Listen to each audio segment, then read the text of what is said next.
बिस्मिल्लाहिर्रहमानिर्रहीम। मौजूद सामीन अस्सलाम वालेकुम। दुनिया में हज़रत आदम अलैहिस्सलाम से पहले क्या था? ये वो सवाल है जो हम सब के जहन में आता है कि कायनात में इंसानों से पहले आखिर क्या था। लिहाजा आज की इस वीडियो में आप जानेंगे कि इंसान से पहले ज़मीन पर कैसी खौफनाक मखलूक़ात थी, और जब अल्लाह ने इंसान को पैदा करना चाहा तो इस पर फरिश्तों की ताज्जुब क्या हुआ। और हाँ, वीडियो में ये भी बताएंगे कि शैतान, इब्लीस और आदम की दुश्मनी कहाँ से शुरू हुई थी। आज की जो वीडियो नाजरीन कुरान व हदीस की रोशनी में पेश की जा रही है। तो सबसे पहले नाजरीन ये बात वाज़ेह कर दूं कि जब एक सहाबी ने हुज़ूर नबी अकरम सल्लल्लाहु अलैहि वसल्लम से सवाल किया कि ए अल्लाह के रसूल सल्लल्लाहु अलैहि वसल्लम, ज़मीन और आसमान को पैदा करने से पहले हमारा परवरदिगार कहाँ था? तो आप सल्लल्लाहु अलैहि वसल्लम ने फरमाया कि अल्लाह के सिवा और कुछ नहीं था। फिर उसने पानी पर अपना अर्श बनाया, गोया ये इस कायनात की इब्तिदा थी। फिर अल्लाह पाक ने कलम को पैदा किया और इसको हुक्म दिया कि हर बात का इल्म अल्लाह ताला के हुक्म और इसके हुक्म से क़यामत तक होने वाले सब कुछ लोहे महफूज में लिख। इसके बाद आसमान ज़मीन के 6 दिन में तख्लीक की गई। जब नाजरीन यमन से आए हुए एक वफद ने हुजूर अकरम सल्लल्लाहु अलैहि वसल्लम से कहा कि हम आप सल्लल्लाहु अलैहि वसल्लम से दीन की समझ और कलम की इब्तिदा जानने के लिए आए हैं, तो आप सल्लल्लाहु अलैहि वसल्लम ने फरमाया, जिसका मफहूम यह है कि सबसे पहले सिर्फ अल्लाह पाक का अर्श पानी पर था। फिर उसने कलम पैदा किया, उस कलम ने लोहे महफूज पर क़यामत तक होने वाले तमाम वाक़यात लिख दिए। फिर आसमान और ज़मीन को पैदा किया गया। नाजरीन, इसकी जो तरतीब हमें रिवायात से पता चलती है कि वो कुछ यूँ है कि अल्लाह ताला ने हफ्ते के दिन मिट्टी यानी ज़मीन को पैदा किया। जब अल्लाह करीम ने ज़मीन बनाई तो वो कांपने लगी। फिर अल्लाह करीम ने इतवार को इसमें पहाड़ बनाए, ज़मीन को सहारा देने के लिए, ऐसे जैसे इसमें कील ठोंक दिए। उससे ज़मीन साकन हो गई। फिर पीर के दिन इसमें दरख्त पर लगाई। मंगल के दिन तकालीफ, मुसीबतें, जरासीम और बीमारियाँ बनाई। जबकि बुध के दिन नूर को पैदा फरमाया। जुमेरात को ज़मीन में चौफाले बनाए और उन्हें ज़मीन पर पिला दिया। और जुम्मे के दिन की आखिरी घड़ियों में यानी असर के बाद आदम अलैहिस्सलाम को पैदा फरमाया। अल्लाह ताला ने इंसान की पैदाइश से पहले इसकी आसाइशों के लिए ज़मीन और इस पर ज़रूरत की तमाम अशिया पैदा फरमा दी थी। यानी मखलूक की इब्तिदा में आखिरी नंबर पर इंसान को पैदा किया गया। और नस्ली इंसानी में सबसे पहले तहलीक हज़रत आदम अलैहिस्सलाम की थी और वो तमाम इंसानों के बाप है। इंसानों की पैदाइश से पहले फरिश्तों और जिन्नों की तहलीक भी हो चुकी थी। और नाजरीन, फरिश्तों का असल ठिकाना आसमान है और फरिश्तों ज़मीन वालों के लिए इस्तिग़फ़ार करते हैं। फरिश्तों को नूर से पैदा किया गया, जबकि जिन्नों की पैदाइश आग से की गई। इंसानों की तहलीक मिट्टी से हुई, जबकि शैतान से जो था वो भी फरिश्तों में से नहीं बल्कि जिन्नों में से था और उसकी तहलीक थी आग से की गई। कुछ रिवायत से पता चलता है कि हज़रत आदम अलैहिस्सलाम से 2000 साल पहले जन्नात पैदा किए गए, और जब वो फितना व फसाद में हद से आगे बढ़ गए तो अल्लाह ताला ने उनकी तरफ फरिश्तों का एक लश्कर भेजा। इनमें खूब मारका आराई हुई और फरिश्तों की जिन्नों को तहस कर दिया गया और समंदरों की जजीरों में पनाह लेने पर मजबूर हो गए। और आज तक उनके रहने की जगह यही जजीरे है, क्योंकि शैतान जन्नात का सरदार है। शैतान का एक तख्त है और वो तख्त पानी पर है। इब्लीस का असल नाम इस अजील था और इसकी नाफरमानी के बाद उसे इब्लीस का नाम दिया गया। ये बात भी नाजरीन जान लीजिए कि दुनिया में पहली जन्नात की हुकूमत थी। यहाँ खून रेज़ी थी, दंगा फसाद था, नाफरमानी और कोपर वर्शर का गलगला था। नेकी बहुत कम थी, बद्दी बहुत ज़्यादा थी। हालांकि कायनात ने जन्नात से दुनिया की हुकूमत लेकर एक दूसरी मखलूक को देना चाहे ताकि जन्नात का गुरूर हाक में मिले। आसमान दुनिया की गुमगुमाही के किसी बड़ी खबर की नवीद सुना रही थी। जो जो वक्त गुजरता जा रहा था, तस्बीह व तहलील में मसरूफ़ फरिश्तों की तजस्सुस और बेचैनी में इजाफा होता जा रहा था। नाज़रीन, बैतुल मामूर पर थी और कान अल्लाह की पुकार के मुंतज़िर बिलाहिर इंतज़ार की घड़ियाँ ख़त्म हुई और रब्बे ज़ुल जलाल का हुक्म फ़िज़ा में बुलंद हुआ। ज़मीन पर अपना नायब बनाने वाला हूँ। अल्लाह ताला ने फरिश्तों को इत्तला दी कि मैं ज़मीन पर अपना खलीफा बनाना चाहता हूँ जो इख्तियार व इरादे का मालिक होगा और मेरे ज़मीन पर जिस किस्म का तसर्रुफ़ करना चाहेगा कर सकेगा और अपनी ज़रूरियात के लिए अपनी मर्ज़ी के मुताबिक काम ले सकेगा। गोया वो मेरी कुदरत और मेरे तसर्रुफ़ और इख्तियार का मज़र होगा। फरिश्तों ने जब ये सुना तो हैरत में रह गए और अल्लाह के हुजूर बतौर सवाल अर्ज किया कि ए खुदाए बेनियाज, क्या आप ऐसे को पैदा करना चाहते हैं जो ज़मीन को फसाद और खून रेज़ी से भर देगा। यानी फरिश्तों ने उसी नए मखलूक को जन्नात पर कियास किया और वो ये मुझे समझे कि ये नई मखलूक भी जन्नात की तरह बेहद सरकश और नाफरमान होगी। वो बोले कि हम जुमात मलाइका आपकी तस्बीह व तहलील के लिए काफ़ी है। अल्लाह ताला ने जवाब दिया कि आदम की पैदाइश करने में जो जो हुक्मतें है तुम उनसे वाकिफ नहीं, बल्कि हम भी खूब जानते हैं। जब अल्लाह ताला ने हज़रत आदम अलैहिस्सलाम को पैदा करना चाहा तो हज़रत इब्राहीम अलैहिस्सलाम को हुक्म दिया कि उससे मिट्टी लेकर आओ। और हज़रत अबू मूसा अशरी रज़ी अल्लाह ताला अन्हु से रिवायत है कि नबी करीम सल्लल्लाहु अलैहि वसल्लम ने इरशाद फरमाया, अल्लाह ताला ने हज़रत आदम अलैहिस्सलाम को एक मुट्ठी खाक से पैदा फरमाया। ये मिट्टी तमाम रोई ज़मीन से हासिल की गई थी। यही वजह है कि हज़रत आदम अलैहिस्सलाम की नस्ल में मुख्तलिफ रंग व ज़ुबान के लोग पाए जाते हैं। अल्लाह ने हज़रत आदम अलैहिस्सलाम को 4 अजीम शरफ और मर्तबे अता फरमाए। नंबर 1 अपने हाथ से पैदा फरमाया, नंबर 2 रूही पोंख की, नंबर 3 फरिश्तों को सजदा करने का हुक्म फरमाया, नंबर 4 अशिया के नामों के इल्म से सरफराज फरमाया। तो फरिश्तों और इब्लीस से कहा, मैं दनगनाते हुए स्याह और सड़े हुए गारे से एक इंसान बनाने वाला हूँ। जब मैं उसे ठीक तरह से बनाकर मुनासिब शक्ल दे दूँ और उसमें अपनी रूह फूंक दूँ तो तुम सब उसके आगे सजदे में गिर पड़ना।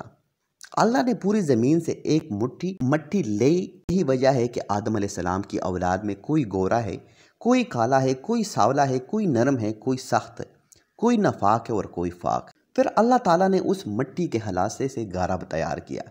जब गारा स्याह और बदबूदार हो गया उससे एक खंखन की आवाज़ आने लगी तो अल्लाह ताला ने अपने दोनों हाथों से आदम अलैहिस्सलाम का पुतला बनाया। फिर अल्लाह ताला ने पुतले को कुछ अरसे के लिए वैसे ही छोड़ दिया। जब इब्लीस ने उसे देखा तो इसके गिर्द चक्कर लगाने लगा और इसको बतौर बौर देखता रहा। उसने देखा कि पुतला अंदर से खाली है तो वो समझ गया कि आदम अपने ऊपर काबू ना रख सकेंगे। फिर अल्लाह ताला ने जुम्मे के दिन असर के बाद इस पुतले को जिंदा इंसान में बन जाने का हुक्म दिया। हुक्म सुनते ही वो पुतला जिंदा इंसान बन गया। आदम अलैहिस्सलाम का हमीर मिट्टी से गूंदा गया और ऐसे मिट्टी से गूंदा गया जो नत नई तब्दीली कबूल करने वाली थी। जब ये मिट्टी पुख्ता टेकरी की तरह आवाज़ देने और कनकनाने लगी तो अल्लाह ताला ने इस जज़ब हाकी में रूह फूंकी।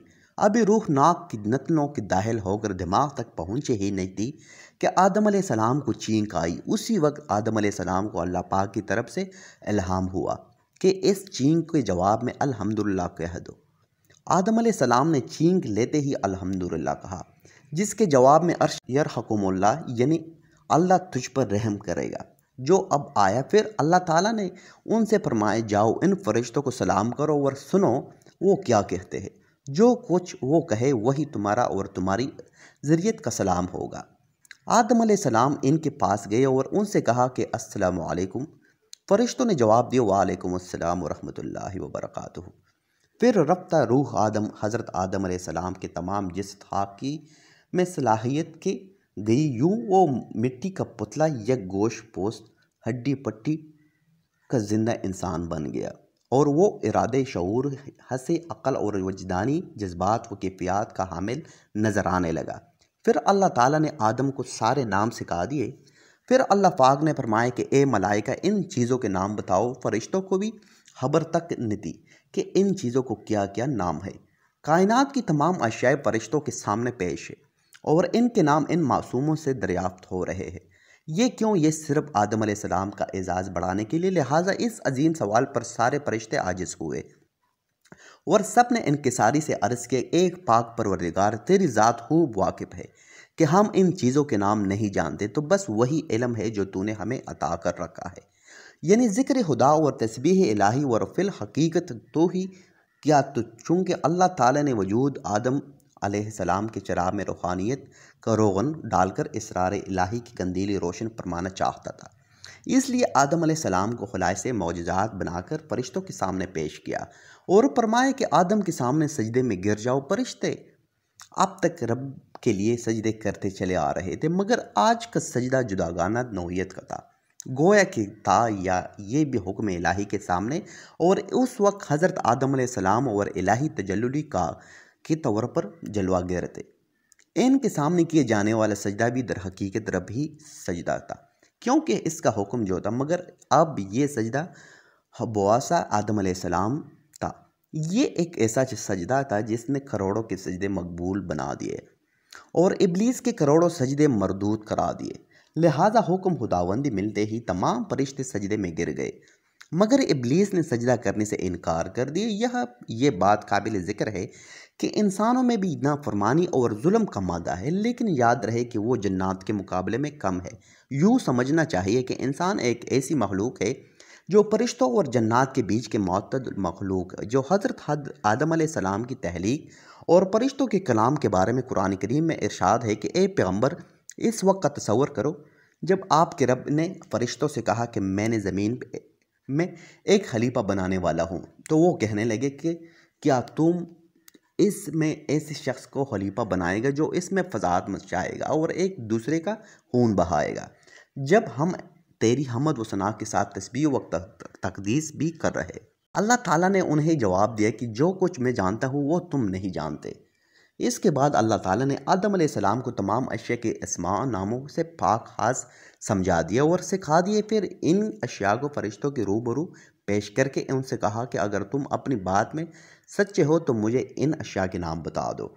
फरिश्ते कहने लगे, नकस पाक तो तू तेरी ही ज़ात है, हम तो इतना ही जानते हैं जितना तूने हमें सिखाया है, और हर चीज़ को जानने वाला और इसकी हिकमत समझने वाला तो तू ही है। अल्लाह ताला ने हज़रत आदम अलैहिस्सलाम से फरमाया कि ए आदम, इन फरिश्तों को इन अशिया के नाम बता दो।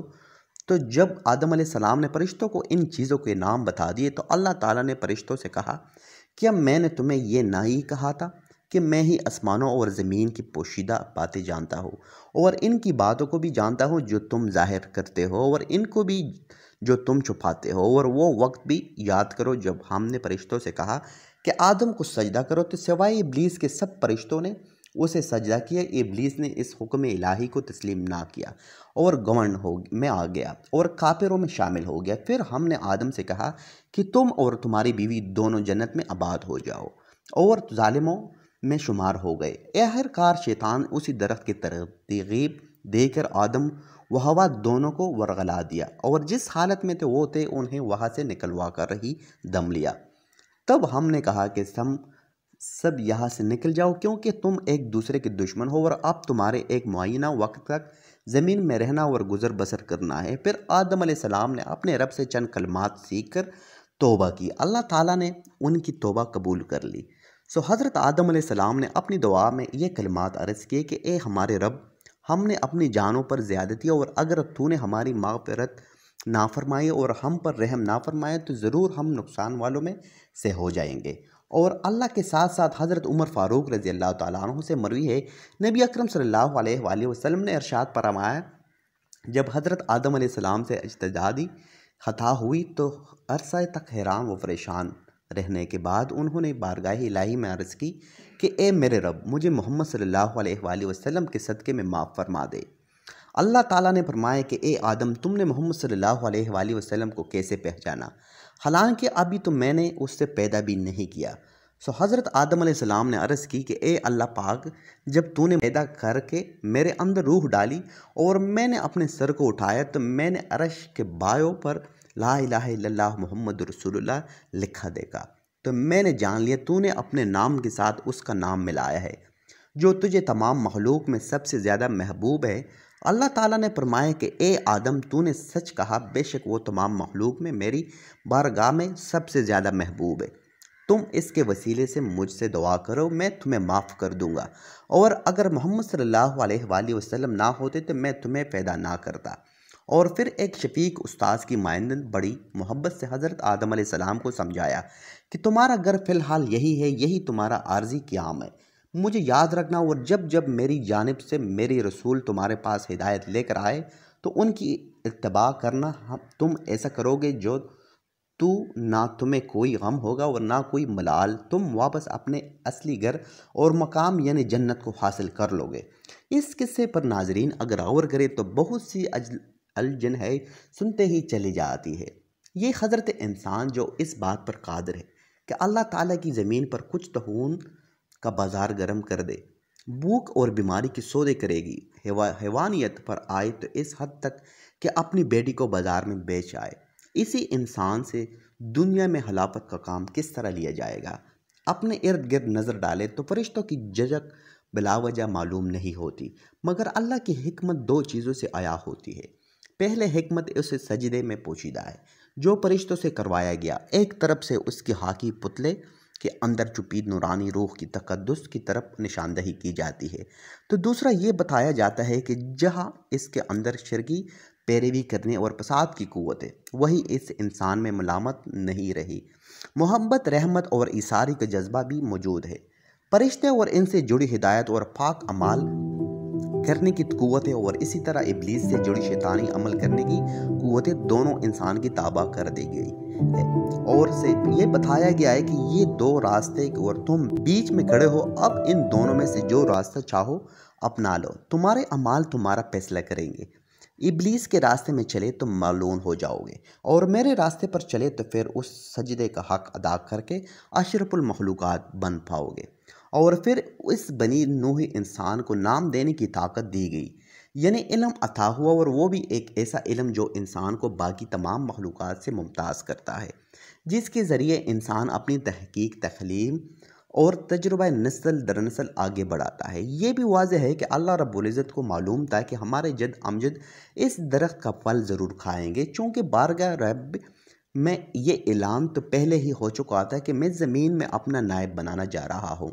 ये थोड़ी कहा गया था कि मैं जन्नत में अपना नायब बना रहा हूँ। अब सवाल ये उठता है कि फिर इस दरख्त से क्यों रोका और सिर्फ एक पल खाने से जन्नत से क्यों निकाला था? ये दरअसल इंसान की तहलीक और तकमील का आखिरी मरहला था। ये वो पहला अज़हुद फैसला था जो इंसान ने किया। इस बात की निशानदही थी कि अब ये हाकी महलूक तैयार है कि अपने इम्तिहान गाह में भेज दी जाए और ये एक मुकर्ररा वक्त तक अपने इल्मुल आज़मा को इस्तेमाल करते हुए अपने जहनी, इल्मी और इमरानी अर्तका करे और साथ साथ इल्म वही की मुतलाशी करे। और जब भी रसूल अकरम सल्लल्लाहु अलैहि वसल्लम बरगाह रब्बानी से हिदायत लेकर आए, ये इंसान इनकी तस्दीक करके अपने लिए नजात की राह हमवार करे। यूँ इंसान को इल्म का हथियार बना देकर भेजा और साथ साथ इनकी निजात से बड़ी तीन बातें इसके अंदर सख्ती से बिठा दी गई। अव्वल ये कि जन्नत में वक्त गुजारने का मौका देकर इसके दिल में लाशऊरी तौर पर इसकी मोहब्बत भर दी गई और ये बताया दिया गया कि यही तुम्हारा असल मकाम है। और फिर ये जो नखाले जाने के बायस तुम असफल साफिरीन हो गए हो, तो वो अपने अमाल और अठान से उन्हीं कोई हुई साख दोबारा बहाल करो और अपना असल मकाम दोबारा तलाश करो। यही तुम्हारा इम्तिहान है।